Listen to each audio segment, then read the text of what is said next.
wala naman, at that time, wala namang worries about, like, getting kidnapped or whatever. Parang pag kinakain mo yan, nare-remember mo yung childhood mo. Yeah. Or specifically, I remember my dad. Wala akong friends. So, wala akong masyadong closer to my age. Yes. And I think I felt like a little alone. I can't relate. But later on, like, parang it kind of forced me to become a little mature earlier.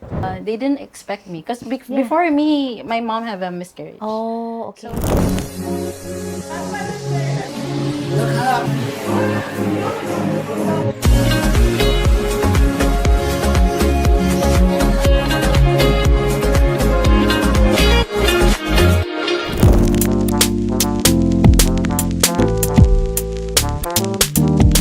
Hey Protons, positively charged beings. This is your life coach Kimilu, and welcome back to Life as a Party, Celebrate It. And we have our new guest for this week. Please welcome Darzzelly. Hey. Say hello Hi, to guys. everybody. Yes. So Darzzelly is actually here because she won this episode as a prize. And bakit siya may prize? Kasi when we had the Manifestation Oracle deck launch, I challenged all of the 16 portal cheerleaders na, o sige, mag-invite kayo ng friends, ng mga people, participants who will come. Wow. I think she invited 14 ba? Tama ba? Or more? 14? I think it was 14. Yeah, 14 people to the, parang 50, 55 yon. So, 14. So, 40 na lang the rest of the people yung mga inimbita nila. So, she was the, winner of that. Winner si Darzzelly. Because she has her own community as well. And later on, we'll actually find out about that. Dami ko introduction kay Darzzelly. Okay. So, anyway, Darzzelly, please tell us, ano yung ginagawa mo in life? Yeah. So, actually, I do healing, so energy healing, and right now, I'm more focused in helping people deprogram yung mga program limiting belief nila. So, the deprogramming is a little too deep. Ay, deep program pala. Oo, deep program. Oo. Di ba marami kang modalities? Yeah. Like, do you use all or meron ka right now parang flavor of the month na? Flavor of the... I think because the name came from you, di ba? Yes, The Healing Couturier oo, name oo. came from you. So, I think I learned it parang along the way that, what I have to use during the session. So, may flavor of the day. Flavor of the day. For the person. For the Flavor person. for the person. Yeah. Diba? Okay. So, Darzzelly does healing work, deprogramming.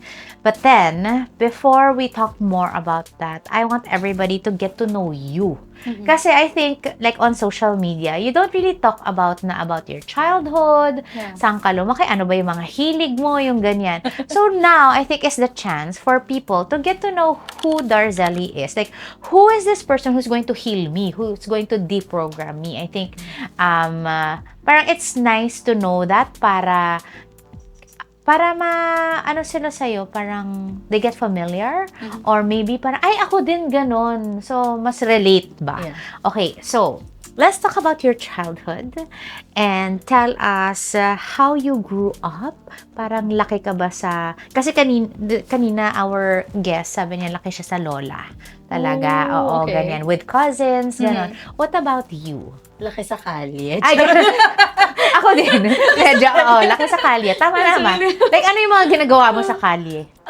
Kasi when I was growing up, I have 13 years gap with my sister. So, Older siya? Older siya. Okay. So, my brothers I have 2 brothers and a sister. Then, nung lumalaki ako, they're teenagers. So, medyo chaotic, happy naman yung bahay. Kasi all of their friends are there. So, ang daming nangyayari. Party, inuman. Ganyan. So, hangout sila. And they're teenagers. Yes. So, but, I always run out. Tumatakbo sa labas. Yung matakas. Tumatakas. Yeah. What do you mean? Like, totoong takas? Like, hindi ka nagpapaalam? Kasi my friends are outside eh. So, may the time, may the time younger frame. ones. Yeah, the younger ones. So, parang dahil nga, wala naman, at that time, wala namang worries about, like, you know, getting kidnapped or whatever. So, lalabas ka lang dyan, dyan na yung mga friends mo. So, lalaro-laro ka lang outside. I think it was Kasi parang, very simple. parang hindi ka relate doon sa mga teens. Lalabas ka. Yeah. So, with your friends. labas muna ako dun sa, then hahanapin naman nila ako later on. Ano yung mga laro mo noon with your friends? Patintero, ano na yun? Yung chinelas. Tumbang preso. Tumbang preso. Ay, may ganyan. Tabang chinelas, mga gano'n. Wow. Okay, so talagang laki sa kali.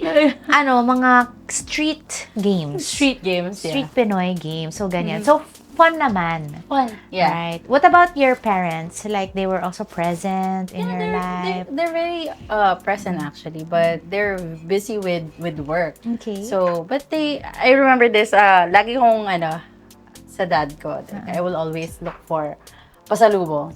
Saan pasalubong ko? Mahilig siya mag-ask ng pasalubong. Ano yung favorite na pasalubong na na-receive mo? Dunkin' Donut. Ano yung favorite mo na flavor? Bavarian. Ay, gusto ko. Yung meron sa loob. Meron Di sa ba loob. yung yun? Malaki or yung muffin na Bavarian? Yung malaking Bavarian. Yung malaki. Oo, tapos yung may konting May butas. konting- Yes, Yeah, Bavarian. yeah. Gusto ko din yan. Yun yung favorite mo. Nakakailan ka nun?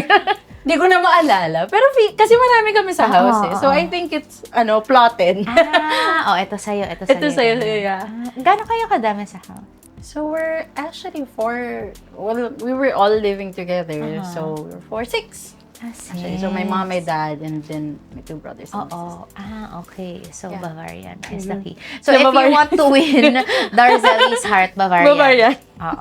So, parang pag kinakain mo yan, nare-remember mo yung childhood mo. Yeah. Or specifically, I remember my dad. Kasi my dad will always come home with small trinkets. Cute. It's either whatever. Chicharon, street food. Yes. So I love like waiting for him. Like, Yeah. Daddy, kapag wala siya pasalubong, where's my pasalubong?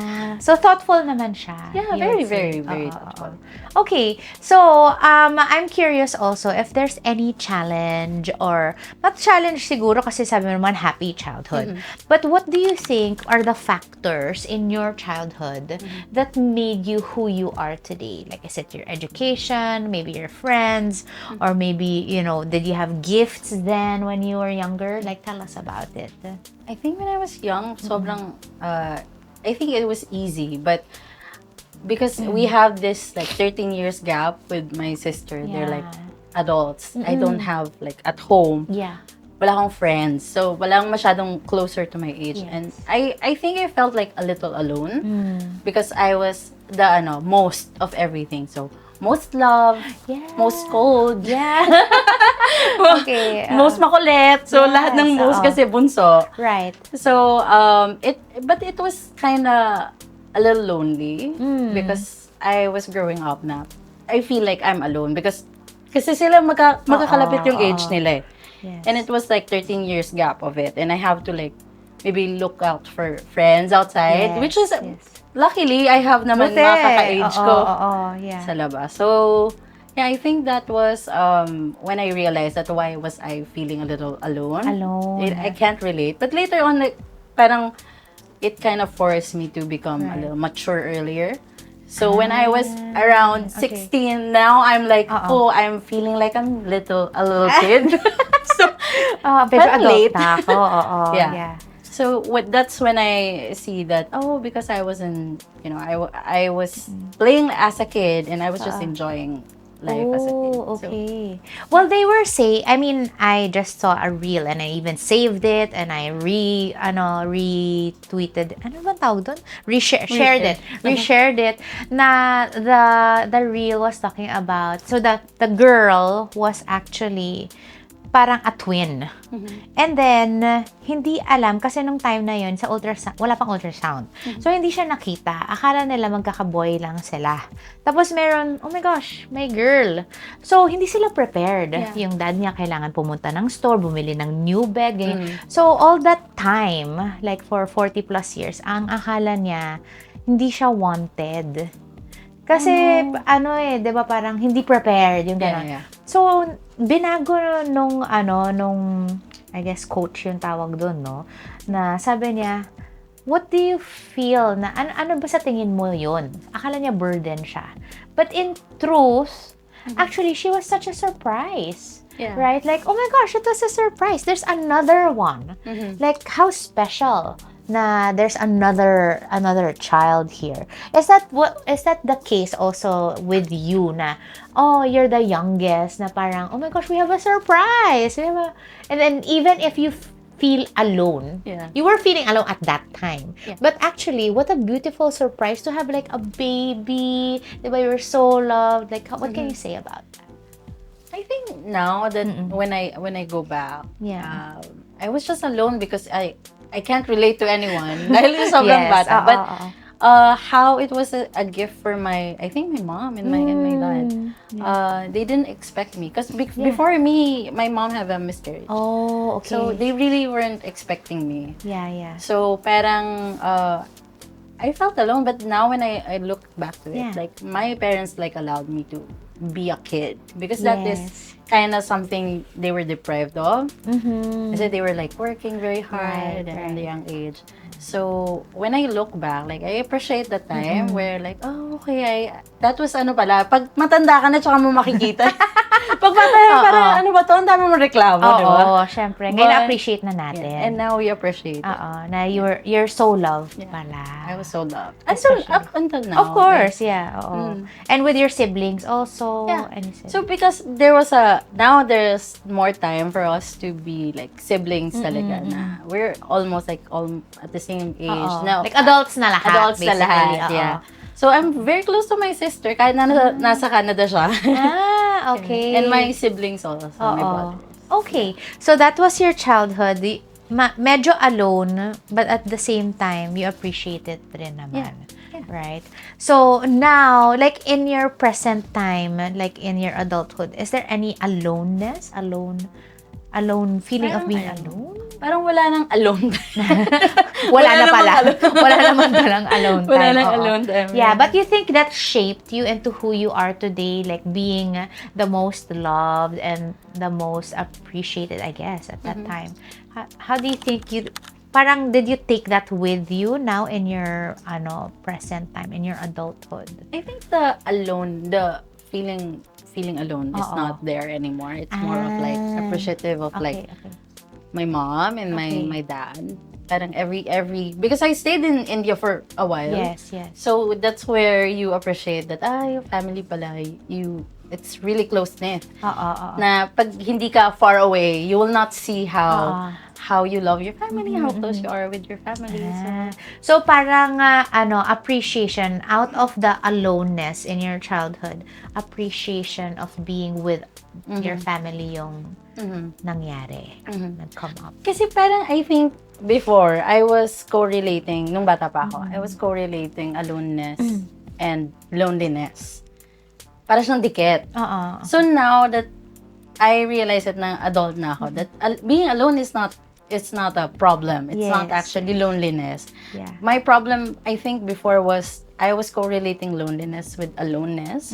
That when I was able to take out the loneliness, now I appreciate that alone time is a big thing. It's self-love. It's self-love. Loving the company of your own. Okay. So you get to appreciate that the aloneness is not really loneliness. It's more of like, I would be alone and just enjoy, may journal ka. You can, do your practices and all. Yes. Oh, okay.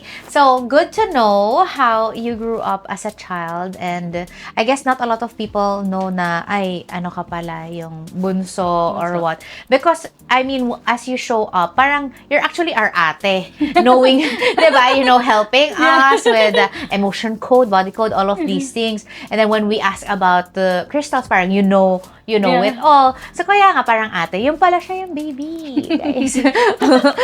So thank you so much for sharing that, Darzzelly, and we can't wait to hear more about you in our next episode next week. Thank you so much for that. Thank you.